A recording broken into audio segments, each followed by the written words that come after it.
Raymond? I want my classes to focus on solving real-world problems. And the best ideas, they typically come from the teams that are cross-disciplinary. When you are in a studying environment where people come from the whole world, you get different perspectives on the same thing. I think it's very important to be open. One of the most important things that my students can take away from my classes is a go-do attitude.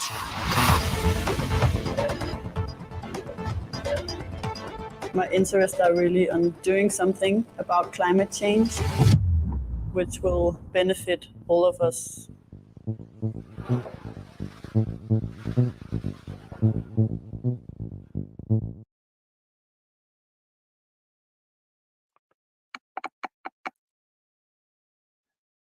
Great. Welcome everybody to this webinar from DTU, where you just saw already a brief introduction and hope that got you already warmed up a little bit for what is more to come.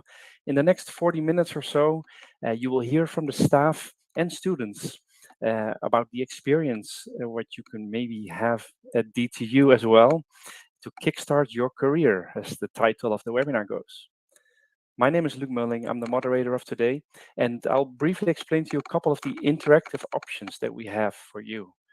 First of all, we have a chat where I see already some people wrote hi, and even better would be when you say where you're from, where you are joining in from. So that way we can see a list maybe of the different countries. So thanks for that.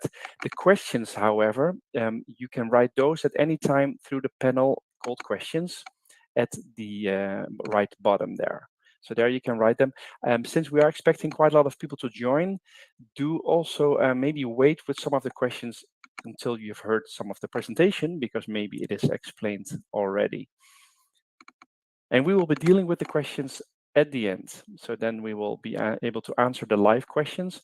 Now, for the people that watch the recording, as I know a lot of people these days do as well, you will also be able to still write questions. So the panel is also available to you when you're watching the recording, and we will send it through to the staff of DTU. What else we have? We will open up a polling. So actually that will be later at the end. And one little fun fact is also we have a react button, some emoticons, where at the bottom you can react. Exactly, those are the ones we like to get as well. So there you can, give some interactive emotions like those. Yes, great. Thanks for that. Without further ado, let's start off and go over to the presenters of today. We'll start off with Vanita from the admissions office, and she will introduce herself and later her colleagues. Go ahead, Vanita. Hello, everybody. Welcome to this session from DTU. And I can see a very diverse crowd here. It's good to see students from so many different parts of the world. Welcome. It's 5 o'clock in the evening here, and we are a team of 4. So basically, I am from the administration, and I work with admissions and recruitment. And I have with me Nivedita, who's a student here at DTU. Then we have Sraboni. She is an alumni from DTU, and we have Geeta, who's heading the team career at DTU. So today what we are going to do here in our presentation is we will be talking shortly about the university and giving you a brief introduction about what the university is all about. And besides that, what we will also do is we will be focusing on the career opportunities you can have if you decide to join the university. So each one of us will be talking to you individually at a later stage. So I will start off by introducing the university. This whole webinar today is about kickstarting your career with an MSc at DTU. Just to give you a brief introduction about what we are going to be talking here. So I'll be talking about the university where we are located, rankings, which is very important from a new student's perspective. What are the different MSc programs we are offering here at the university? A little bit about the numbers. What is interesting from a student's point of view, and what can we really offer you as a university? a little bit about the costs, and then the team career would come in talking about what are the different initiatives they take from the time that you start your studies here at the university, which you will hear more about also from Nivedita, and finally from Sraboni as well. So to tell you where are we located, well, we are in Denmark, and Denmark is Scandinavia. It is Northern Europe. We are very centrally located. So basically, you have easy access to different parts of Europe if you decide to start here. And we have campuses basically all over the country. We have certain research facilities, and then we have our main campus is about 12 to 15 kilometers north of Copenhagen. So it is in the greater Copenhagen area. And then we also have campuses in other parts of the country. To tell you about the rankings, in fact, there are different kinds of rankings that we look at, but some of the interesting ones from our perspective is the collaboration with industry, because this is something that we really value here at the university. So if you look at the Leiden rankings, for example, then we are very strongly placed, not only within the Nordic region and Europe, but also across the world. A little bit about the numbers. So we are a heavy graduate school with about 5,000 students at the master's level, and about 45% of these are international students that come from across 114 countries across the world. So it's a very diverse population at the master's level. All our programs are in English. There's a lot of focus on gender balance here at the university. So we try to see how we can get more and more female students studying their masters. At the moment, we have 32%, and we have around 13,000 plus students on campus. So this is a brief about the master programs that we have at DTU. We have 33 different master programs. So if you look at, we are covering all the modern fields of engineering and also the traditional ones. And within each of these master programs, you will find that there is a possibility of further specialization with what we call as the study lines or the focus areas. So students have the possibility of choosing one of the study lines that might be recommended under the program. Alternatively, you can also decide and make your own MSc program. So there is a huge level of flexibility that you find in the programs that we have here. To tell you shortly about our global collaboration, so we basically have 120 exchange partners across the world, and this is something that we are very proud of, and we strongly encourage our students to look at these, as an opportunity to go and visit one of our partner university and do an exchange semester there. So as a student, you also have this possibility here at DTU to do an exchange semester with one of our partner universities. This is actually one of the best slides, and this is something that I've got directly from the students. And this is interesting also because from your perspective, you would wonder what is it that DTU can really offer you. And I think these are some of the niche areas that we have at the university. So first of all, one of the things that we strongly promote and which you will find, which is closely incorporated in all our master programs, is sustainability. So that is something that we really put a lot of focus on. How do you think sustainable? And I think it's a very relevant concept also now, considering all the challenges that we are facing globally. So the sustainability is the core of what we are, really trying to promote here. We also put a lot of focus on innovation and entrepreneurship. So that is also something that you will learn being a student at DTU. So how do you think innovatively? How do you think out of the box? So you find this broad range of programs that you can choose from. And I think the beauty that the international students really like at DTU is the flexibility that you have in designing your own study plan. So you basically can decide what courses you want. Of course, there's a certain framework within which you can decide the courses that you want to take. You will find that, besides the ranking and things that I've already covered, you will also find that knowledge sharing, project work is something that is again a very vital part of the program that we offer to the students. So this is also, you will be, right from day one, and be introduced to concepts like group work and also taking responsibility and doing things yourself. It's a very flat hierarchy here. You have a feedback system. You can approach your professors first name basis. It's very easy to go across and talk to them. You can, of course, exchange to an international university. And what we also offer new students is what we call as a buddy support system. So this is something that you get in the introduction week, where you you have a buddy that will support you for the first semester.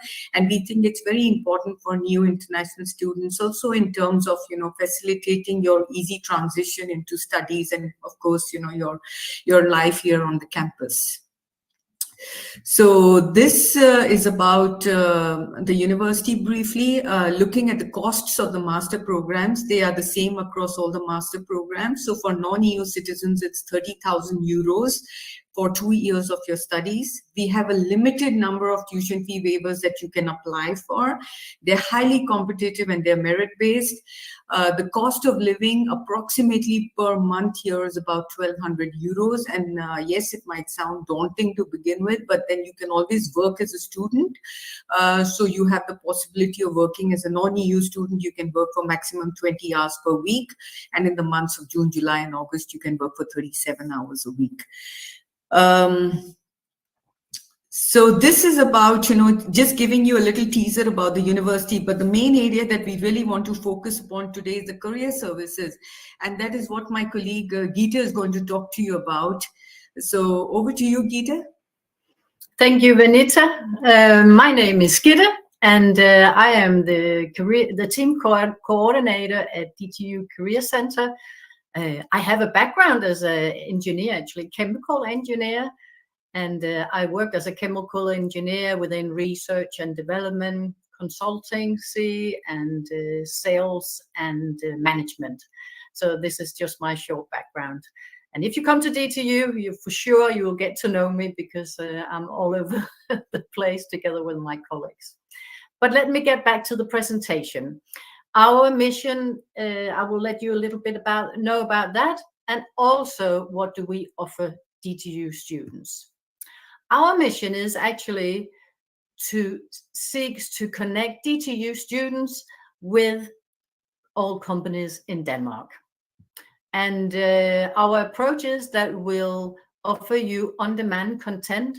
So if you need some help on a Saturday night, you don't have to wait till Monday morning when the Career Centre is opening. You can get access to that.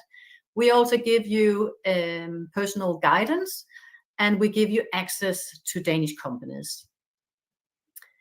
Regarding the on-demand guidance, we have developed a DTU career notebook where you can actually learn from scratch how to make a CV and a cover letter if you never experienced that before. And if you already have experience, you will learn how to do it the Danish way, the way that the company expect your CV and your cover letter to be. We have made short crash courses where you can learn how to build your CV, how to make a cover letter, but also how to prepare yourself for job interview in Denmark. Then we offer you personal guidance. You can get feedback on your CV as well as your cover letter, but also get help to how to navigate on the Danish job market.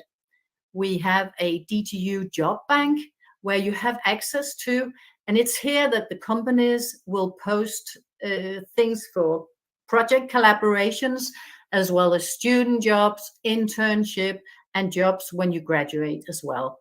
So we will help you personally how you can stand out from the crowd. And then on top of that, we organize and co-host various events where you can network with representatives from companies on campus.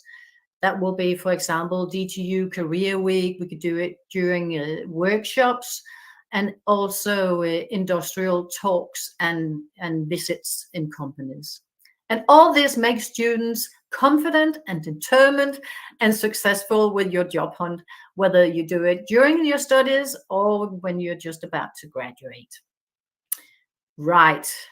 These are just some recent examples that we have done. We actually made a bus trip to Aarhus, which is the second largest city in Denmark, just to show students another place to start your career and also to meet other companies that they haven't met during their studies so far.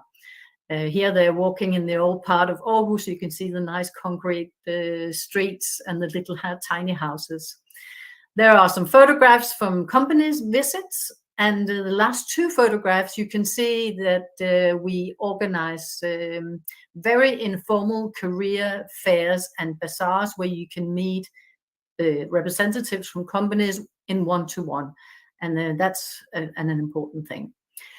That's enough for me for now, because now I would like you to get inspired by Nivedita, who is a student at DTU at the moment. So please, Nivedita. Thank you, Gitte. Hello, everyone. I'm Nivedita Balraman, and it's really nice to meet all of you. And I would like to share some experiences that I have had as a DTU student for the past more than a year. So going back to that, yes, currently I'm in my third semester of Masters in Wind Energy, and I'm from India, where I did my bachelor's in electrical and electronics engineering.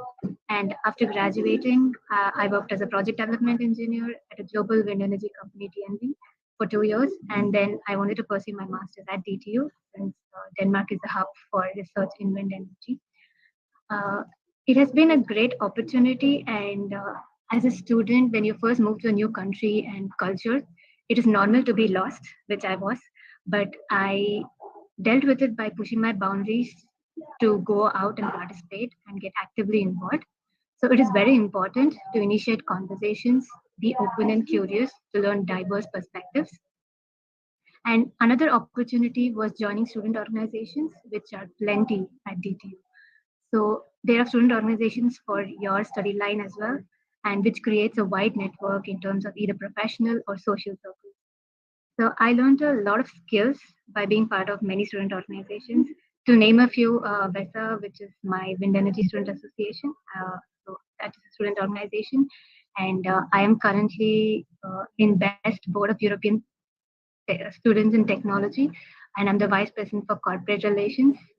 I'm also a member in Student Culture Hub. They organize events for international students. And as Vanita mentioned, the introduction week, so I have been a buddy for incoming students for the past 2 semesters. And I have been enrolled to be a buddy for the next semester as well. And all these have given me a wide range of skills that I can put it on my CV as well. So the skills such as leadership, communication, social network, public corporate relations, project and team management, and you can learn all of these in such a short amount of time by being just part of organizations and diverse cultures. To continue, I would also highly recommend learning Danish when you are a student, as it is free for 3 years on arrival to Denmark. And that has been great in integrating myself into the Danish network. And also one of the things which might help you when you're graduated or looking for a job, even as a student, is updating your LinkedIn as you go, with the skills, conferences, and positions which are relevant. So update as you go so that you're not stressing at the last minute when you're applying for an opportunity. And I got this advice from a professor, and that the only thing stopping us from learning as a child and an adult is the fear of embarrassment. So we always have something to learn as we go. So don't hesitate to ask for help. All the resources are available to you and are free. So make the most out of it when you're here. And finally, as Gitte spoke about the services offered by the Career Centre, I have been a part of CV cover letter feedback, the Career Week, job fairs, and that has given a great network to the industry that I am in. And I recently also got enrolled into the Greater Career Copenhagen program, which has provided a wider industry and social Danish network for me. So I hope this provide a better insight to all of you about coming to DTU and experiencing cultural and also new social network and to grow as you require. And thank you, Kitty, and back over to you. Thank you very much. You have been a real star. You're doing all the good things that we recommend from the Career Centre, but less can do as well, because you've been doing it really well. So what I will do is just show you that the best chances to land your dream job in Denmark, if you're interested in starting your career in Denmark after you graduate. We have asked Danish employers, what do they think is the most important factors to become more employable and to be strategic during your studies? And first of all, the 75% say that the solid engineering competences from DTU courses is extremely relevant and important. And 49% claims that project collaborations with company, which also includes internships in companies. And for those of you who are really sharp, you can see it's more than 100% so far. And that's because the companies were allowed to click on more than just one thing. 41% says that student job during your education is important to become employable. 34% says grades, and 28% is saying, please pick your master thesis carefully, because if you do it in a collaboration with a company, or you do it within an area that companies are interested in, it will increase your chances to get a job interview and be employed.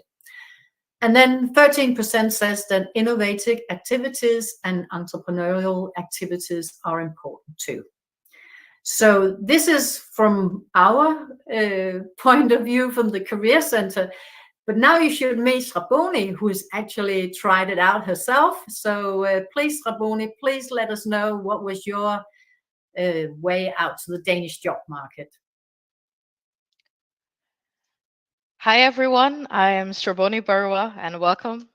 Today I'm very excited to share with you some of my key learnings, as well as some actions that I took during the time I was a student that have helped me to better prepare myself for the Danish workplace. And I'll also be sharing with you some facts about the Danish workplace culture and what the work-life balance is.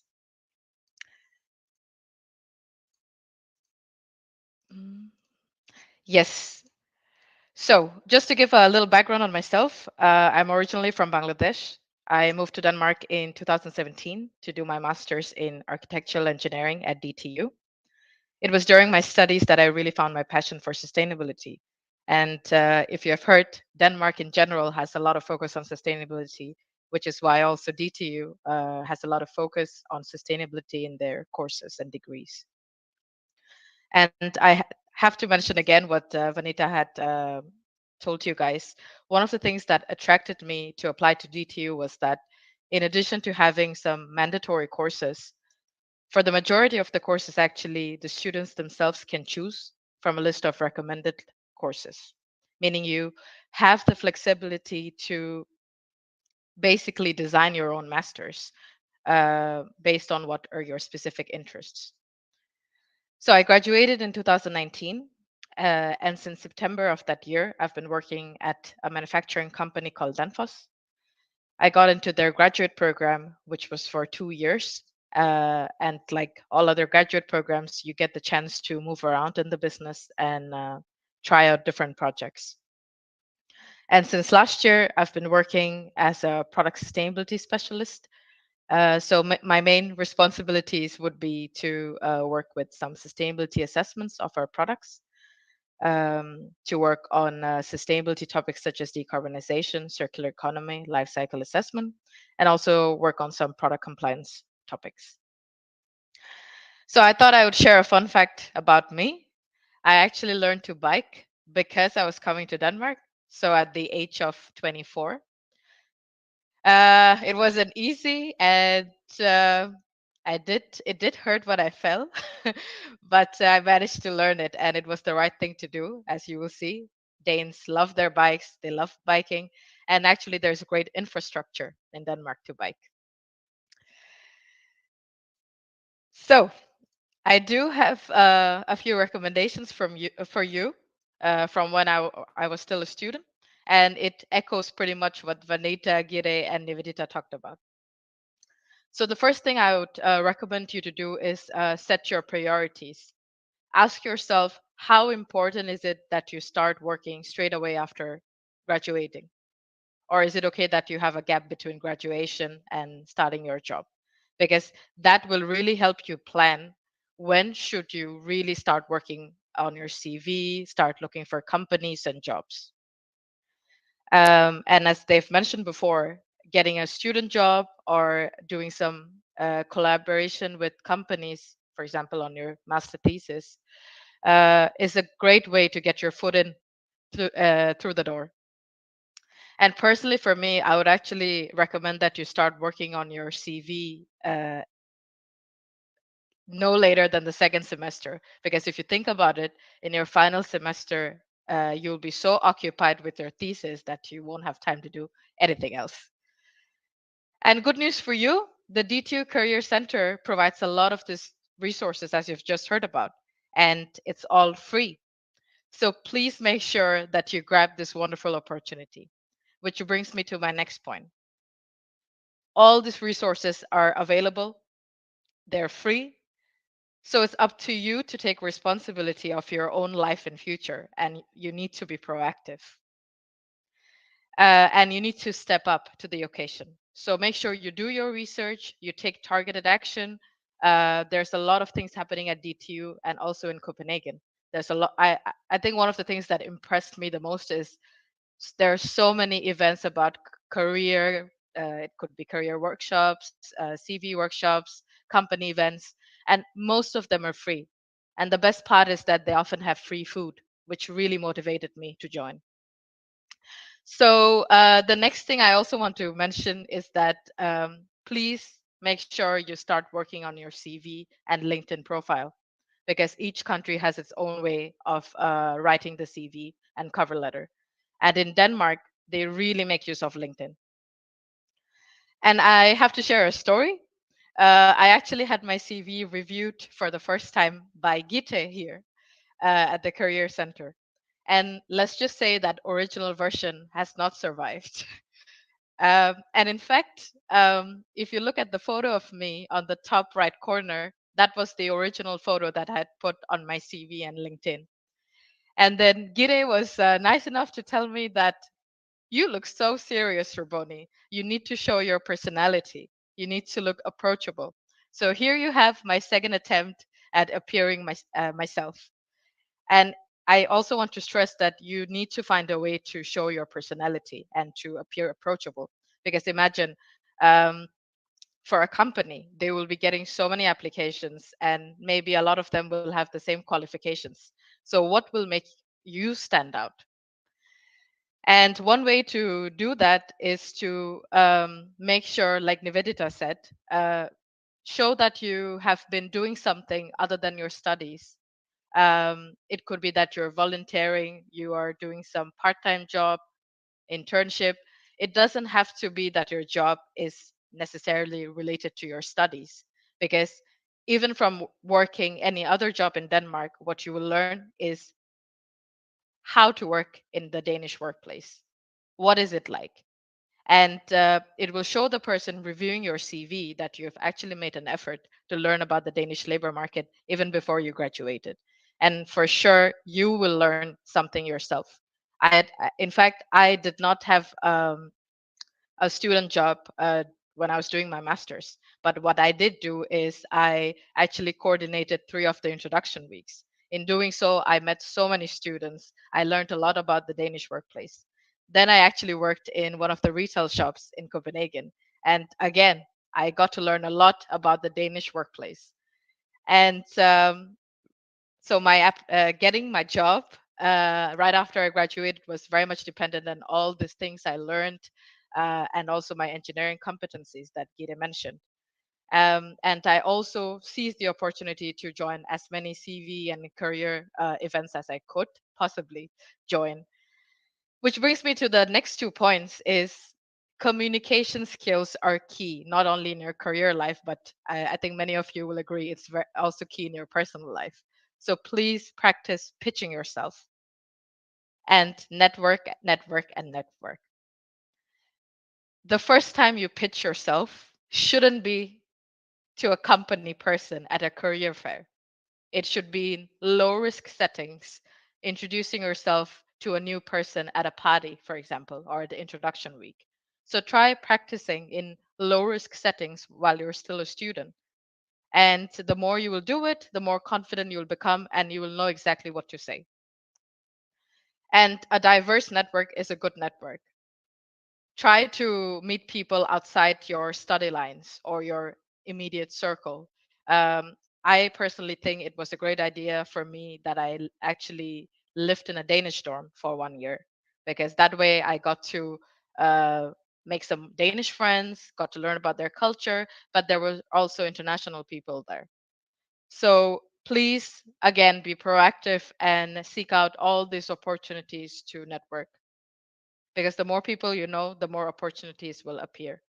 So it's not only your social interactions you should be paying attention to, but also keeping good relations with your professors. When you go to career events, meeting people, adding them on LinkedIn, that's how you grow your network. And again, to repeat what Nivedita said, if you really want to live and work in Denmark, please take the Danish classes, because Danish education is actually free the first 3 years after you come to Denmark. So please make use of them and complete them, because after the 3 years, then you have to pay for it by yourself. So having said that, I now want to briefly touch upon what is the Danish workplace culture like.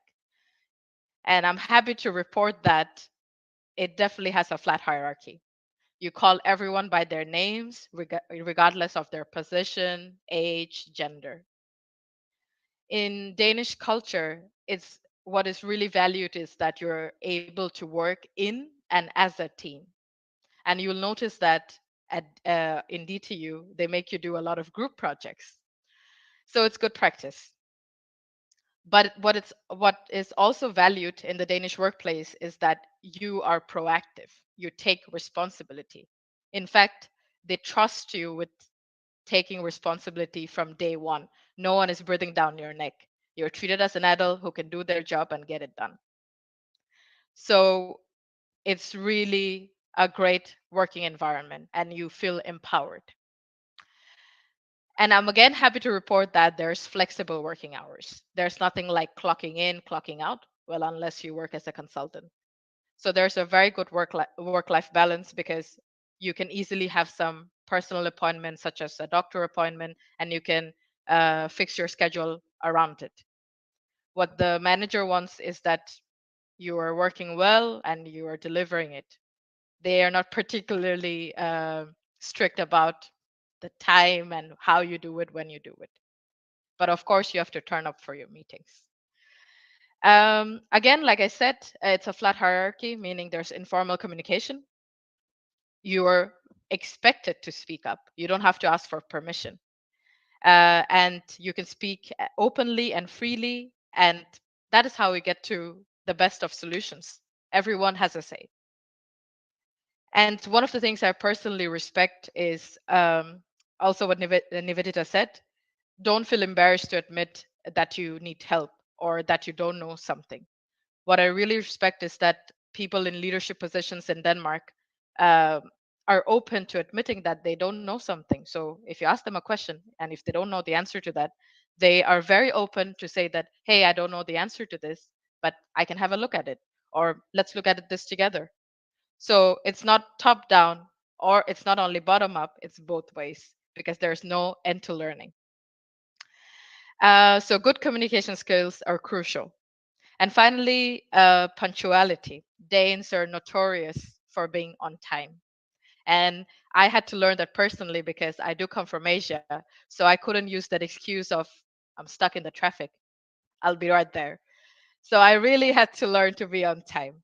And they're also on time regarding meetings. They stick to the meeting agenda.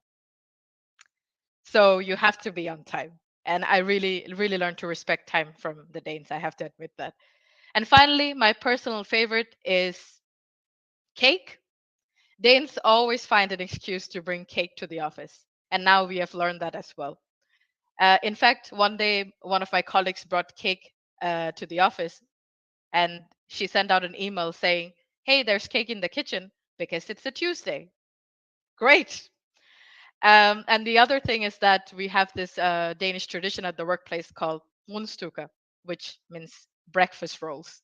So every Friday, most companies will have teams coming together to have breakfast, which is so great. You get to know each other in a more social setting and maybe also practice your Danish. I wish you all good luck in choosing your university and with your master's education. Thank you.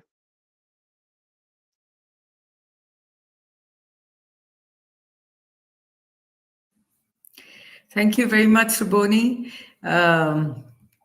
Nivedita and Geeta, it was, so this is, briefly telling you about what we can offer you here if you decide to choose and start your studies at DTU.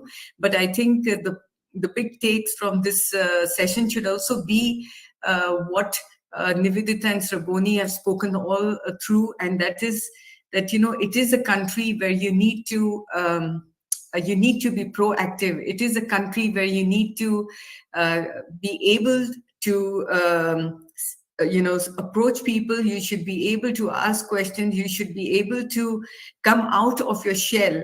And, while we train you for all this during different during your academic year through different ways, that it could be things like speaking, doing group work where you're working with students from different nationalities and you learn how to communicate. You have this cultural understanding to, events that Geeta might and her team might be organizing, where you are talking to companies, you're pitching yourself.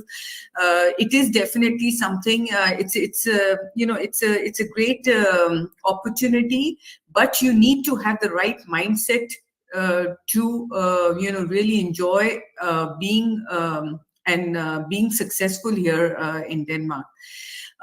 So that is what Nivedita and Shraboni have done so well up till now, and that's why they're progressive where they are. So that is about the career services. Shortly, I saw that there were a few questions in this chat about how do I apply. Yes, the online application portal for autumn 2023 is open now. The deadline is the 15th of Jan for the non-EU citizens.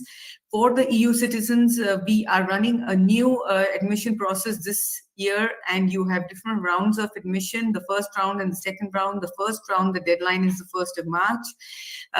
We would suggest that, if you're keen to apply, you should apply as soon as possible. It's extremely important. Non-EU citizens, they have to pay an application fee for their application to be considered. We will be happy to answer any questions from now until the next 30 minutes. But of course, if you have questions also afterwards, you're always welcome to send us an email. You're welcome to contact us. We will be more than happy to guide you through. So that is it from our end. And now we would really like to hear what you have thought about this session and, questions from your end. So over to you, Luke. Yes, indeed. Now we go to the Q&A part where we'll read out the questions from the audience, as we have a lot of questions ready. I'd like to mention, if your question is not being answered, don't worry. So we might not be able to answer all the questions in this session. We try to do that, but they will be sent through to the staff of DTU. So they still have them. So they can come back to you later, especially also if they're more of a personal situation, then likely they can come back to you after the session. Anyway, let's start off. Surendra asked, my question is, how many courses can I apply from a single application fee? I see, Vanita, you answered, I think, already. Yes, that's a very good question. You can apply for 2 different master programs, whether you are an EU citizen or a non-EU citizen. For both of you, it's 2 master programs. Okay, thank you. Then a bit about the background and the requirements. So there are several people that asked for their requirements. I will send through the link in the chat. That way you can see the requirements there, or actually let me put it on the screen. That's even better.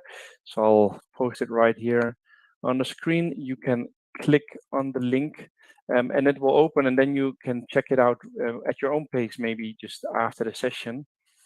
So if you do that, you have it already open. And now But it's if I looking could, nicely, Vanita, but yeah, go ahead. yeah, I could just add to this, Luke. So basically, there are two main things that you need to bear in mind when you're applying. The first are the common admission requirements that are applicable to all students. So here, you know, it would be like your bachelor's has to be a Bachelor of Science, Engineering, or Natural Science. DTU has a rule that your bachelor should be within the 10 years of graduation before you apply for your master's. And then the third is that you need to take a language test. So these are common admission requirements applicable to all. Besides this, you have the academic requirements for admission. Now, academic requirements for admission, you can actually click on the master program of your choice, and there is a tab called prerequisites under each master program, and you need to look at what is applicable for the international applicants under this tab that is prerequisites, and then you can do a pre-mapping yourself to see whether you have the background to apply for the master program or not. So you should keep these as the headers while you're looking at, you know, whether you're eligible or not. Of course, you can send me a mail and I could send you the links as well afterwards, which are specific to the master program that you would like to apply for. Okay, thank you. Hope that answered already that part. I also saw, talking about requirements, that a couple of people had question about the English requirement. Some people already have done their bachelor's in English. I guess the question is, do they need to provide a proof of still of an English test? This is again a very relevant question which keeps coming up time and again. So basically, we have very defined requirements where the language test is concerned. And if you have if you have done your bachelor's from certain defined countries, we have put it up on our website, which are the countries where you can be exempted from if you have a bachelor's from there. But other than those, no. You have to take the language test. So I saw there was a question about a student who's doing his bachelor's from Finland in English, and the question was, can I be exempted from the language test? The answer would be no. You have to take the language test in this case. So you can look at our link. Again, if you don't find it, simply write to me and then I'll send you the link and then you can look at it. Okay, and otherwise we can put it in the chat and we'll look it up. All right, thank you very much. Question about tuition fee waivers. Ravina is asking, is it for PR, that's permanent resident holders of Denmark, because she's been living in Denmark for 5 years? Yes. So in this case, what you need to do is, because you have a Danish residence permit, you need to send us a copy of your pink card, and we will review it, and then we will tell you whether you're exempted from paying the tuition or not. But I cannot give you an answer until I don't see your pink card, because you can have a different status from what are the rules according to the Danish Ministry on where the exemption can be granted. So we need to have a look at that first. Okay. Good. And regarding the tuition fee waivers, how to apply for that. So maybe I can put the link on the screen. I see there's about fees and funding. So there you find more information. So let me go ahead and do that. And hopefully that takes care of most of your questions about fees and funding parts. There you go. Just to add on to that, Yep, Luke, please do. if you want to apply for a tuition fee waiver, so first it's mandatory that you apply for it. So you will not automatically be considered for a tuition fee waiver. The second thing is you need to add a separate statement of purpose when you're submitting your application. And in this, you have to clearly specify what are your academic achievements during your bachelor's, for which you should be considered for the tuition fee waiver. And this is extremely important because it is not need based. So you know, sometimes students write, I come from a poor family background, or I cannot afford it. Unfortunately, we do not have that as a criteria to see and, you know, define who we can give the waiver to. So our criteria is merit, and it is completely based on merit that we make the decisions. Okay. Thank you. Question from Bill, and I saw a couple other people have similar questions about working next to the studies. Bill's asking specifically, is there a possibility to work full-time and study a part-time master? This is a very relevant question again. Yes, it is possible. Now, Bill, I don't know which you know, part of the world you come from. Now, if you're a non-EU citizen, you need to have a Danish residence permit to follow the industry track. So we have an industry track which is attached to most of our master programs. And for a non-EU citizen, you need to have a Danish residence permit to apply for the industry track, which says that you can complete your master's in 4 years instead of 2. It allows you to work. There are certain conditions, you know, attached to the industry track. For example, your job should be related to the MSc program that you're admitted to, and so on and so forth. If you're an EU citizen, then obviously, you know, this is not a problem. You can look up a job in Denmark, and then you can just move here because it's free mobility across the borders, and you can follow the industry track while working. So that is a possibility, more for the EU citizens and challenging for the non-EU citizens, I would say. Okay, I just checked. Bill seems to be from Greece. I guess that's EU, but yes, well, thanks to let us know. Let's go on with some of the questions. Let's see. We have some specific questions. That most of those were already answered, so I'm just checking back some others. Can you apply to a master program even if you studied a different bachelor's from the masters that you're interested in? I think you mentioned something about this. So basically, what I've understood is that there is a certain overlap between the different engineering programs. So let's just say that you have done your bachelor's in a program which is not a direct match to what you want to do your master's in. I think what is most important is you should look at what are the academic requirements for admission to that particular master that you want to apply to. And it could be possible that, you know, you have a different background, but you have the necessary prerequisites to get admitted to the master program that you want to study. We do have students, you know, that come to DTU with this kind of background. So basically, you as an applicant need to do this pre-mapping yourself to see where, you know, which program would you fit into with the background that you have today. But it is possible. So you must, you know, just look up the different master programs, and you could see where you would find the best match. Okay, thank you. Ariel is asking, are there age limits to apply and being accepted? I just, there are no age limits as such, because we at DTU, we strongly believe that learning is a continuous process. And Sraboni also shared in her experiences that, you know, she learned biking at the age of 24. So yes, we strongly believe that. But we do have a rule, which is DTU rule, which says that your bachelor should not be more than 10 years old. This rule basically is because there's so much development happening in the field of science and technology that we feel if you have a bachelor which is very old and you have not kept in touch with the progression in the field since you graduated, it will be very difficult for you as a student to pick up your master's.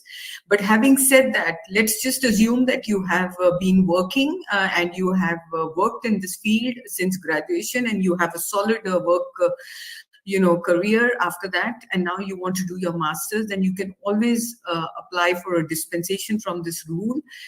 Your application would then be considered, and then decision would be made by the academic reviewers.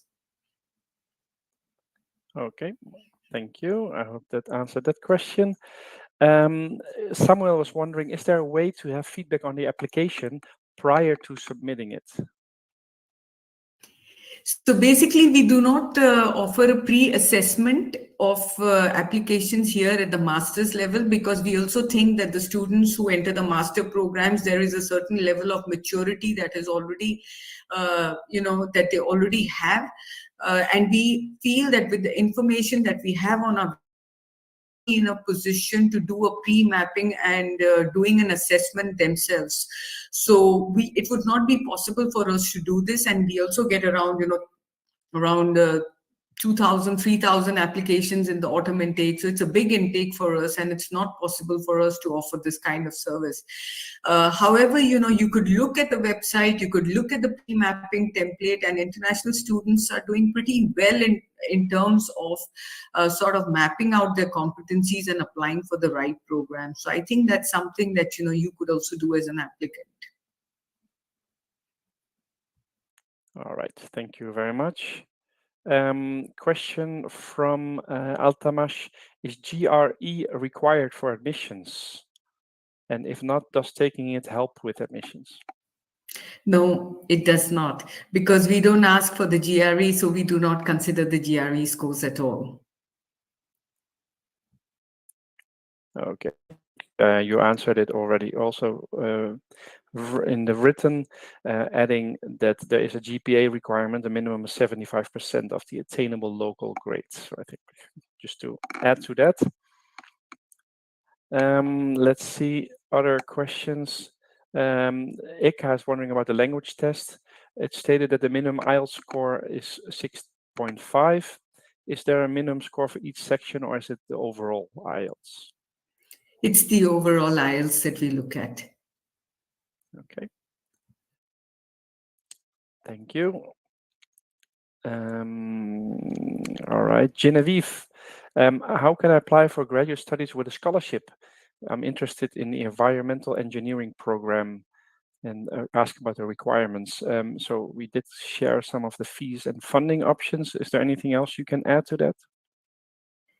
No, it's the same. You apply for a tuition fee waiver. We do not offer full scholarship. So we only offer, when a student gets a waiver, then it's a tuition fee waiver only. It's not a full scholarship.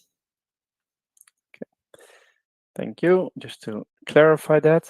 Maria, which is the procedure in order to be accepted after completing the application procedure? Well, after you complete the application procedure, then there is the pre-assessment, not the pre-assessment, but I would call it the pre-screening of applications that takes place by us at the admissions team, and then we send it for academic review.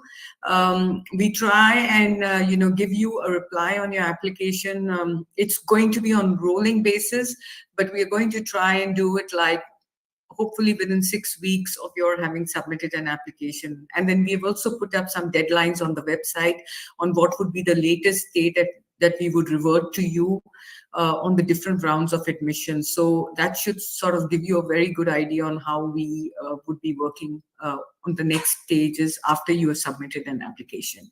If you're missing a document, you will be contacted by us. You will be given a short window in which you will have to upload your documents that you're missing, and then we will send it for review quickly. Okay, great. Thank you. We're getting thumbs up. We like to get those. So hopefully that answered your question. Pratamesh is asking, will there be course-specific sessions for the specific master programs? If you are meaning webinars in this case, like this, for the specific courses, at this stage, that's, I think, not yet the plan, unless Vanita, you have news. Well, we have the information day at DTU, which is in the third week of February. So not very would not be very relevant for the non-EU citizens if they're applying now for the autumn 2023 intake. But this information day, we have been having virtual videos from each head of studies about the programs that we put up on the website, so the international students can access that as well. So there would be information about that. There already are some videos that you can look at. If you look at the webinars page on our website, you would find some of them there. You can also look up YouTube and YouTube has also some, I think most of our master programs, there's a short video on that as well on YouTube that you can find. Okay, great, thank you. And on to the next question.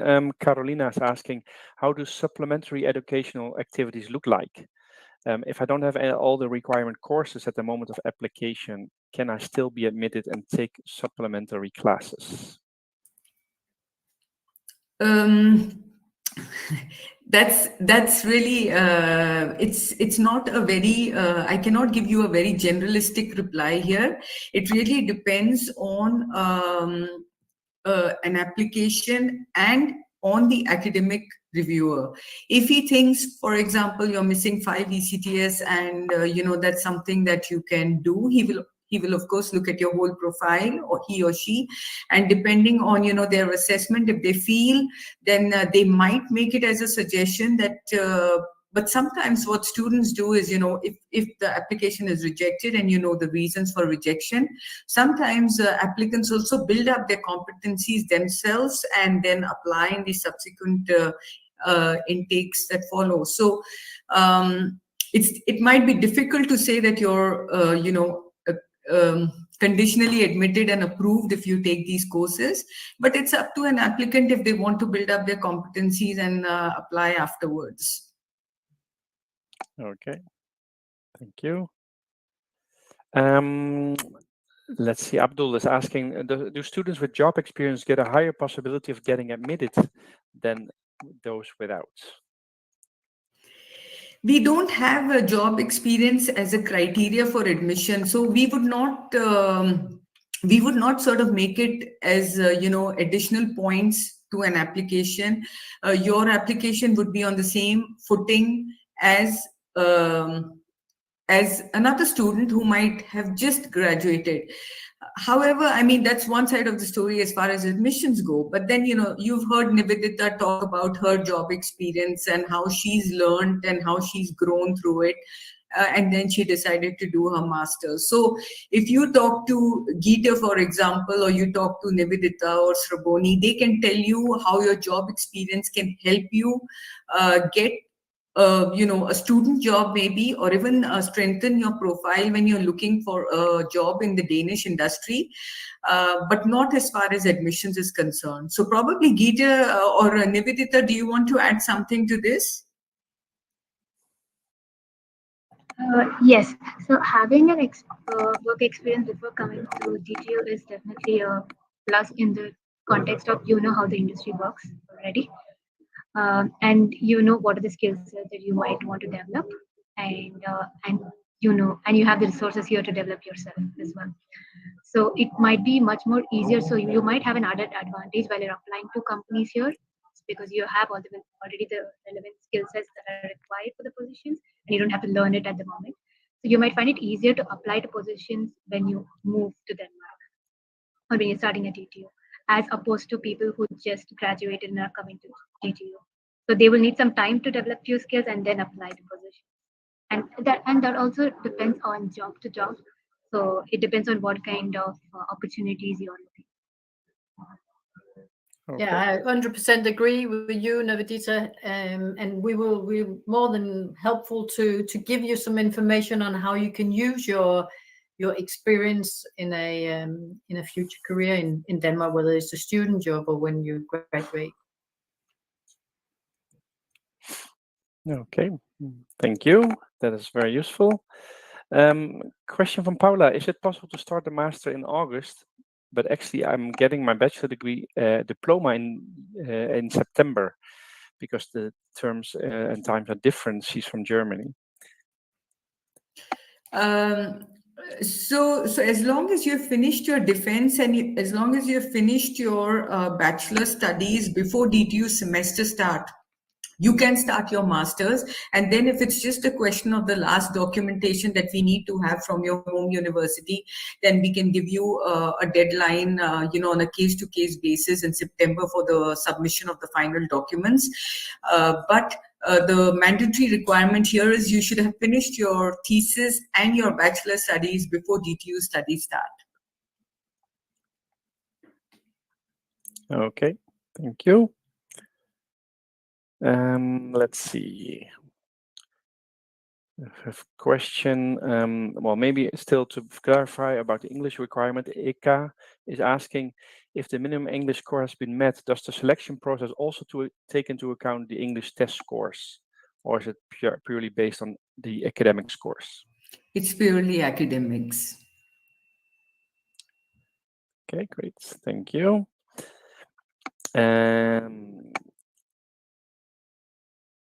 Okay. Kaushik is asking also about that, the prerequisites. What other criteria will be used to assess the application? And you mentioned just the academic grades. Yes, academic grades are important, but we would also like to see what's your motivation for following this master program. So you have to fill up a statement of purpose, which is a mandatory part of the template that we have here at the university. And I think the statement of purpose is very important because it's a kind of a visionary document where you have to, in very precise words, explain why have you chosen this particular program and how do you think that DTU as a university will help you in achieving your goals by following this program. So it's a very it is a very important document that you should bear in mind because your motivation also plays a very important role in the decision-making process. Besides this, another factor is the skill sets that you bring to the university. So, for example, like Nivedita also mentioned that, besides academics, she had a different kind of profile, doing other things as well. And also you see her now doing her master's here. She's so active and she's involved on these different platforms and groups and engaged in different activities. Now that also in a way reflects her skill sets, and that is also important for you as an international new applicant. What are the skill sets that you're bringing to DTU? So DTU would like to see you not purely from an academic point of view, which is of course very important for us, but also from the entire, what's your vision, what's your perspective, what are you bringing to the university? And these are the things that you need to highlight. It could be on your CV, it could be on your statement of purpose, but these are the things you really need to bear in mind when you're applying to the university. So I would say that, think about it when you're writing a statement of purpose. Don't just, a lot of students just put in 2 lines saying, I want to do this program because I like it. But that's really not the answer that we are looking for. So you need to really think about why you're applying. And then if you're applying for 2 different programs, please remember to modify your answers, which are related to the programs that you're applying for. So, students also do this mistake. They use the same template which they have used for one program and use it for the other program. So that's a shortcut you're doing and will not reflect very well on your application. So bear in mind that you need to be careful when you're submitting your application, that you have given it thought, why why you have applied for this program. Okay, great. Thanks a lot. Hope that helped all of you with your possible application. Marta in Spain is asking if the master is internationally recognized. Absolutely, we have the universities runs through a rigorous accreditation process, and we are very happy. We have recently been accredited again. We also are globally recognized. So we have, when we look at the rankings and we look at our placements across the world, whether it's collaboration with industry, whether it is, general QS rankings, top university rankings. So we are a recognized university. Our students, actually, our alumni, they are in different parts of the world, and they're doing, they're doing extremely well. So some of them move abroad for jobs, and the others might be, to follow PhD or so and so on. Geeta, do you want to add something to this? Do you have some experiences with students moving abroad? No. But generally, I do know that we have alumni in different parts of the world who are actively engaged with the university in different capacities. So yes, it is a recognized program, and that's what we are trying to do at DTU. So for us, yes, when Sraboni spoke about sustainable solutions, and she's a sustainable specialist today with one of the leading companies here in Denmark. If Sraboni moves from Denmark today, she moves with the competency she has acquired through the university and through the work culture, and these competencies will be applicable to any part of the world. Even if she goes to, for example, back to her home country, Bangladesh, she has the skill sets which will help her to think innovatively and think sustainably as far as the work is concerned. So yes, these are we are training you to be global engineers, and not just within Denmark. So we are very proud of that, and we are constantly striving towards that. And that's why we are also working closely with industry, because we want to hear what the industry perceives of our programs, and how do we make them different, how do we make them better, how do we give the best to our students. And that's what we are constantly working towards. Okay, great. Thanks a lot, Anita. I hope that helped. Question from Francisco is, do you have internship opportunities for master candidates? Geeta, will you take that? Yes, I will. That's for sure.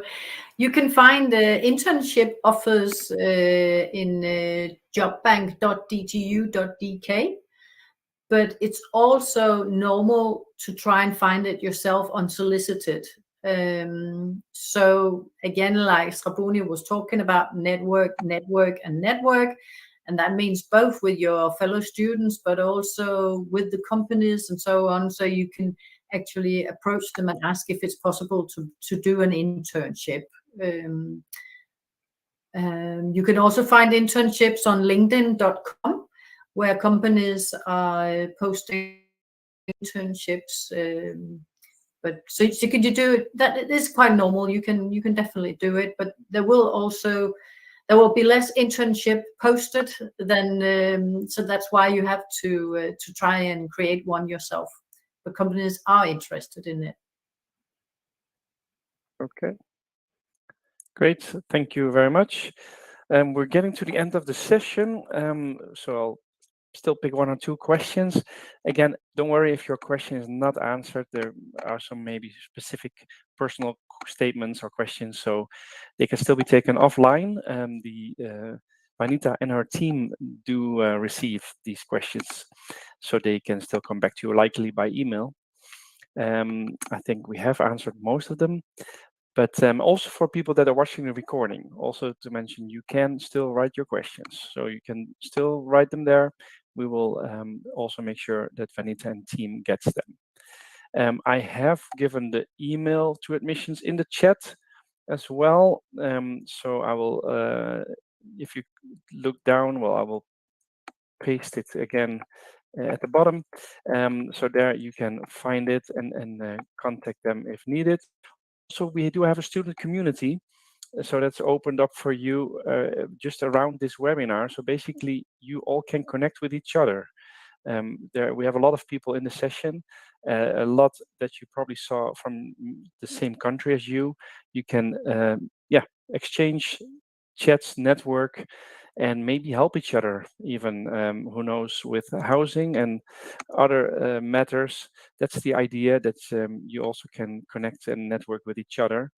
So find the link that I put in the chat there as well. Okay, as mentioned, I would still take one or two questions. So we have a question from, let me see, received Magdalena. Does the CAE certificate expire in terms of the language requirement?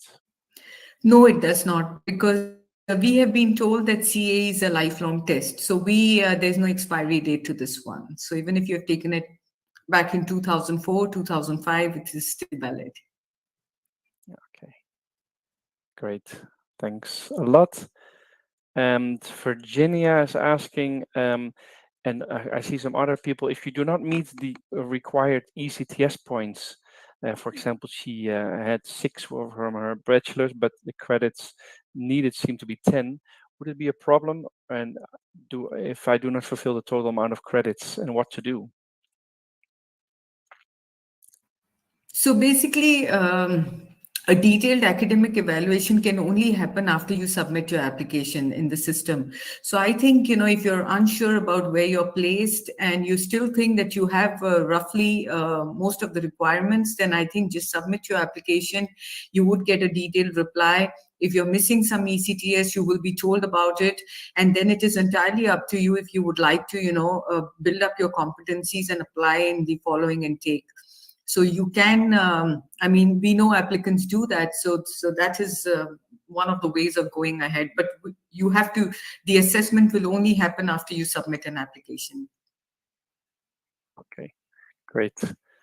Thank you very much.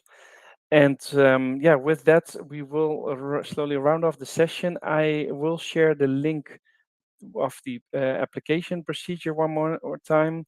That might be useful for all of you that are maybe looking to apply. Otherwise, you find information about the procedure there as well. So you can look at your own pace there. And we will also put it in our student channel, the community, if you join there. So with that, I think you already had a lot of information in the last just over an hour. I hope everybody valued this. We open up a poll if you found the session informative, and we see a lot of people already replied. We will open one last poll to see your grades, because we want to get some good grades, hopefully from you as well. I'm going to throw up on the screen right now, and we hope we did well. So let us know how we did, and with that, we will round off the session. I would like to pass it on, last words maybe over to Vanita.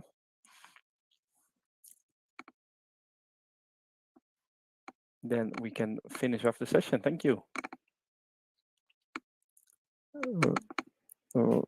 Yes, sorry, I had to do the polling myself to get Okay. unmuted.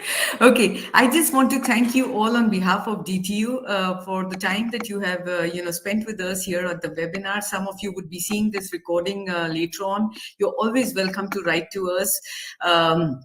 As Nivedita has, rightly said, you should not hesitate to ask questions. So we are here for you. We hope we gave you a good introduction of the university and the kind of work we are doing here and what we would like to, achieve, and what we are bringing to our students, what we are trying to achieve for our students. So I think on behalf of all of us here, thank you very much for being with us today. Thank you, everyone. Bye-bye. Thank you. Bye.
We really messed up with the ecosystem and environment.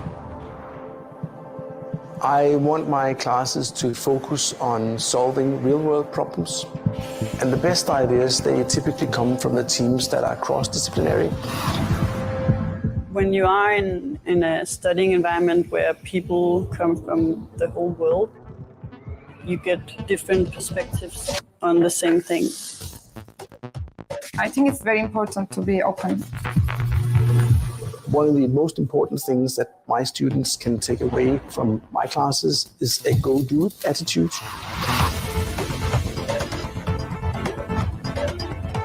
My interests are really on doing something about climate change, which will benefit all of us.